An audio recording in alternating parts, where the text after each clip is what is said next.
resource based, so look at those descriptors, because it'll mention what's included with that particular service. If there's something that was a little bit different, you may need to append and modify it. For this week's assignment, you won't have to worry about appending and modifiers, but if you do run into a scenario, you know, out there, what happens if you have a physician that is an attending that is in the middle of performing one of these EM services, and they get an emergency beep, and someone else has to come in and complete that the evaluation management service? Of course, you're going to have some sort of a modifier that you would have to append so that both physicians get paid, right?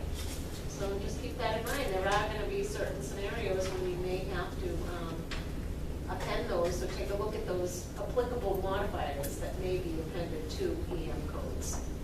They're listed in the appendix A. Feel good about it?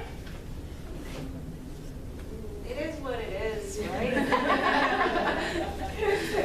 Practice, practice, practice. One thing that I can't instill enough is practice with this, because, you know, if you know that you may not be sitting down for your certification exam for another 6 months, or if you don't use it, you're gonna lose it. So use it, practice, and use a lot of those tools that are out there for free, where you can actually be practicing this type of coding and every type of CPD coding. Because if you don't use it, you're gonna get rusty with it.